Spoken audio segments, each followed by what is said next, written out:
बिस्मिल्लाहिर्रहमानिर्रहीम। दोस्तों, इस वक्त आने वाले जो हमारे सामने इलेक्शन है महाराष्ट्र के, इस इलेक्शन में मुसलमानों को किस तरीके से कमज़ोर बनाने की कोशिशें की जा रही है, मुसलमानों का वक़ार कैसे ख़त्म किया जा रहा है और इनके वोट को ख़त्म कैसे किया जा रहा है, इस मुख्तसर वीडियो में इंशाल्लाह आप सुनेंगे। और लास्ट में मैं इंशाल्लाह इसके पर एक तबसरा करूँगा अपनी तरफ से। आप ये न्यूज़ को, खबर को ज़रूर सुने और इस वीडियो को ज़्यादा से ज़्यादा लोगों तक शेयर करने की कोशिश करें कि कैसे सियासी पार्टियों ने मुस्लिम वोटों को ख़त्म किया, मजबूत क़यादत, मुस्लिम क़यादत को कैसे ख़त्म किया है। महाराष्ट्र असेंबली में पहली बार ऐसा हुआ कि विधान परिषद में एक भी मुस्लिम रुकन नहीं है। विधान परिषद के गुज़िश्ता ऐवान में 2 मुस्लिम अराकीन थे, जिनकी मियाद पूरी होने के बाद किसी भी पार्टी ने किसी मुस्लिम उम्मीदवार को टिकट नहीं दिया। आइंदा असेंबली इलेक्शन के बाद कुछ यही सूरत हाल विधानसभा की भी हो सकती है। मुस्लिम अराकीन ख़त्म हो ना हो, लेकिन उनकी तादाद को कम करने के सारे रास्ते हमवार किए जा रहे हैं। इस बार सियासी पार्टियों ने ऐसा दाव चलाया कि तजुर्बाकार और मजबूत मुस्लिम लीडरान को या तो शिकस्त हो जाए या फिर वो बेअसर होकर रह जाए। इस वक्त महाराष्ट्र असेंबली में कुल 10 मुस्लिम अराकीन है, जिनमें से 2 मुफ्ती इस्माइल और फारूक शाह मजलिस इत्तेहादुल मुस्लिमीन के हैं और 2 अबू आसिम और रईस शेख का ताल्लुक समाजवादी पार्टी से है। सबसे बड़े सेकुलर इत्तेहाद महाविकास आघाड़ी के 6 मुस्लिम अराकीन असेंबली में से 4 अब महायुति यानी बीजेपी के खाते में है।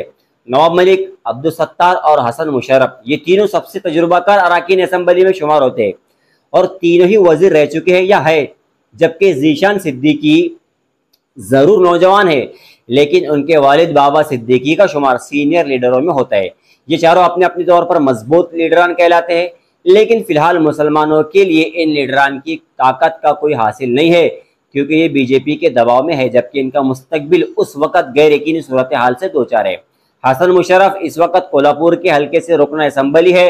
गुज़िश्ता इलेक्शन में वो एनसीपी के टिकट पर इलेक्शन जीतकर असेंबली पहुंचे थे, लेकिन वो शरद पवार का साथ छोड़कर अजित पवार के साथ चले गए, जो कि इस वक्त बीजेपी के समर्थन में है। जिस समरजित घाटके के इल्जामात की बिना पर ईडी ने हसन मुशर्रफ के खिलाफ कार्रवाई शुरू की थी, वो अब शरद पवार की पार्टी में है। हसन मुशर्रफ के सामने इलेक्शन लड़ने वाले हैं। जाहिर है कि मुसलमानों की अक्सरियत महाविकास आघाड़ी को वोट देगी और बीजेपी को इक्तिदार से दूर रखने के फार्मूले के तहत उन्हें बीजेपी से आए हुए समरजित घाटके को वोट देना होगा, यानी हसन मुशर्रफ के खिलाफ वोट देना होगा। अगर मुसलमान हसन मुशर्रफ को हरा देते हैं तो ऐवान में एक मुस्लिम नुमाइंदा कम हो जाएगा, और अगर वो जीत जाते हैं तो मुसलमानों का कोई फायदा नहीं होगा, क्योंकि ऐवान में वो बीजेपी के साथ होंगे। कुछ ऐसी ही सूरत हाल ज़ीशान सिद्दीकी की भी होगी। ज़ीशान ने गुज़िश्ता इलेक्शन कांग्रेस के टिकट पर मुंबई के बांद्रा ईस्ट सीट से जीता था। तब शिवसेना और कांग्रेस में इत्तेहाद नहीं था। इस बार कभी इम्कान है कि यह सीट महाविकास आघाड़ी में उद्धव ठाकरे की शिवसेना के हिस्से में चली जाए। इसी को भांपकर ज़ीशान ने अजित पवार का हाथ थामने का फैसला किया है। यहाँ भी मुसलमानों को महाविकास आघाड़ी के उम्मीदवार को यानी ज़ीशान सिद्दीकी के खिलाफ वोट देना होगा। अगर ज़ीशान हार गए तो एक मुस्लिम नुमाइंदा ऐवान में कम हो जाएगा, और अगर जीत गए तो ऐवान में बीजेपी के काम आएगा।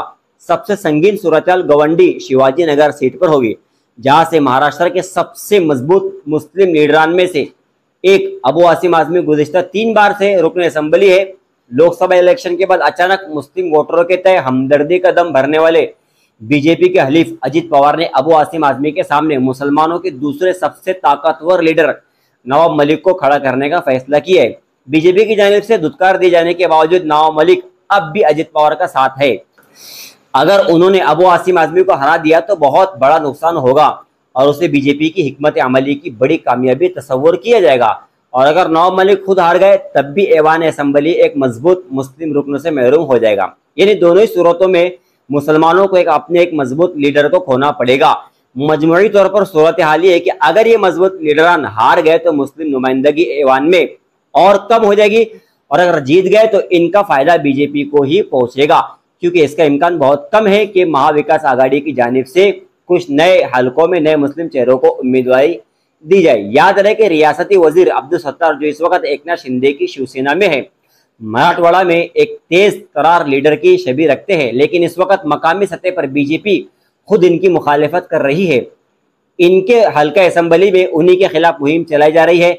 ऐसी सूरत में अगर वो हार गए तो एक और मुस्लिम सीट कम होने का खदशा है। अब देखना ये होगा कि महाविकास आघाड़ी कुछ नए हलकों में मुस्लिम चेहरों को किस्मत आजमाने का मौका देती है। एमआईएम और समाजवादी पार्टी की जानिब से जरूर कुछ मुस्लिम उम्मीदवारों को मैदान में उतारा जाएगा, लेकिन इनमें से कितने मुंतखब होकर आते हैं ये देखना अहम होगा। याद रहे कि अपनी आबादी के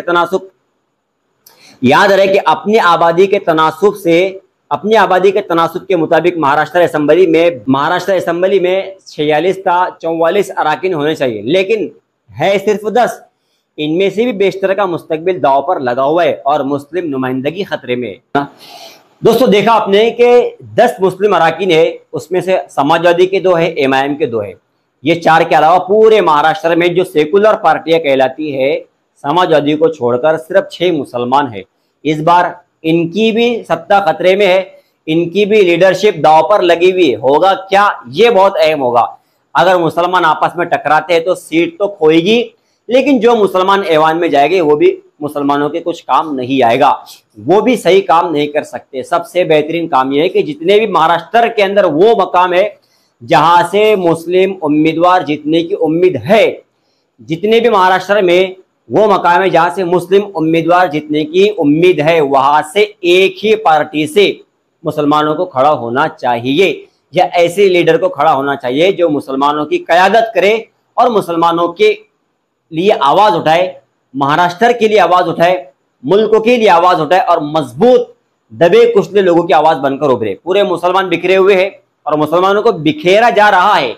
अब महाराष्ट्र की बहुत बड़ी साजिश है महाराष्ट्र के अंदर सियासी पार्टियों की, इसलिए जितने भी मकाम है कम से कम 30 मुस्लिम लीडर ऐवान में जाने चाहिए। और ये कब होगा, जब सारे मुसलमान जो सियासी मुसलमान हैं, जो सियासत के अंदर गहरा ताल्लुक रखते हैं, वो मिलकर बैठे, मजबूत इरादे करें। समाजवादी हो, शिवसेना हो, जो शिवसेना के अंदर मुस्लिम लीडर है वो, कांग्रेस में जो मुस्लिम लीडर है वो, और ऑल इंडिया मजलिस इत्तेहादुल मुस्लिमीन, ये मिलकर अगर कुछ अच्छा फैसला लेंगे और अच्छी तरीके से मजबूत कैंडिडेट खड़ा करेंगे, मेहनत करेंगे, तो 30 से 35 मुस्लिम एमएलए ऐवान में जाना चाहिए।